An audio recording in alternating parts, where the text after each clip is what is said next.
Ang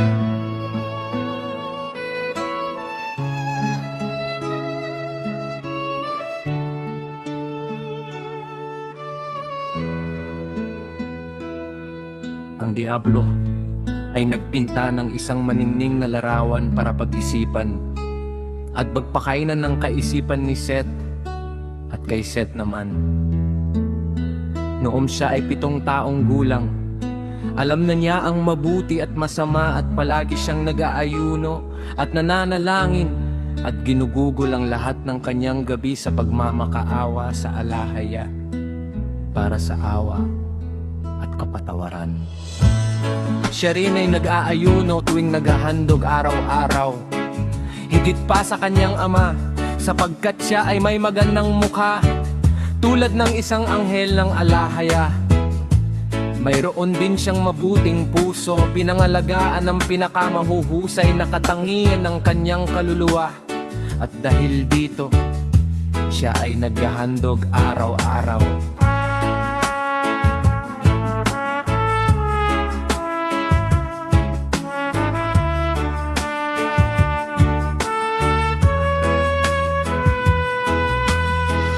Nalugod ang alahaya sa kanyang handog, ngunit nalugod din siya sa kanyang kadalisayan.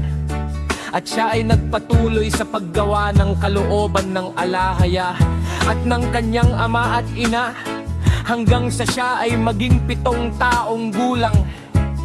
Pagkatapos nito, habang siya ay bumababa mula sa altar, matapos ang kanyang paghahandog, si Satanas ay nagpakita sa kanya sa anyo ng isang magandang anghel, maningning sa liwanag.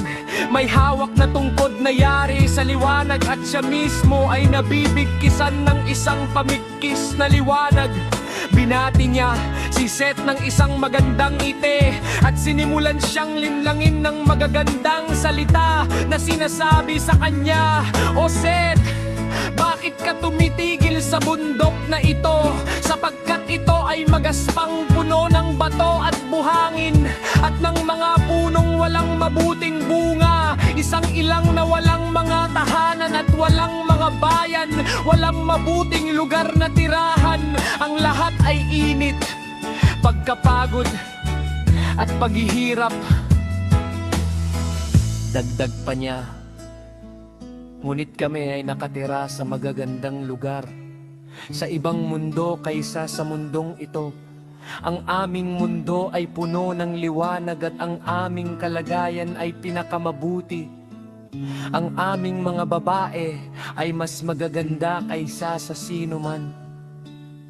At ninanais ko, O Seth, napakasalan mo ang isa sa kanila, sapagkat nakikita kong ikaw ay maganda sa tingin, at sa lupang ito ay walang isang babae man lamang ang karapat-dapat para sa iyo. Bukod dito, ang lahat ng naninirahan sa mundong ito ay 5 kaluluwa lamang. Ngunit sa aming mundo ay maraming lalaki at maraming dalaga. Lahat ay mas magaganda kaysa sa isa't isa. Ninanais ko kung gayon na ilipat kita mula rito upang makita mo ang aking mga kamag-anak at mapakasalan mo ang sino mang gusto mo. Mananatili ka sa akin at mamamaya pa, pupunuin ka ng ningning at liwanag tulad namin. Mananatili ka sa aming mundo at magpapahinga mula sa mundong ito at sa paghihirap nito. Hindi ka na muling makakaramdam ng panghihina at pagod. Hindi ka na muling maghahandog o magmamakaawa para sa awa, sapagkat hindi ka na muling magkakasala o madadala ng mga pitas.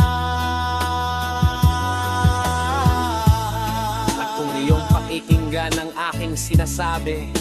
Pakakasalan mo ang isa sa aking mga anak na babae, sapagkat sa amin ay hindi ito kasalanan na gawin ito, at hindi rin ito itinuturing na kahayupan ng pita. Sapagkat sa aming mundo ay wala kaming Diyos, ngunit tayong lahat ay mga Diyos. Tayong lahat ay mula sa liwanag, makalangit, makapangyarihan, malakas at maluhalhati.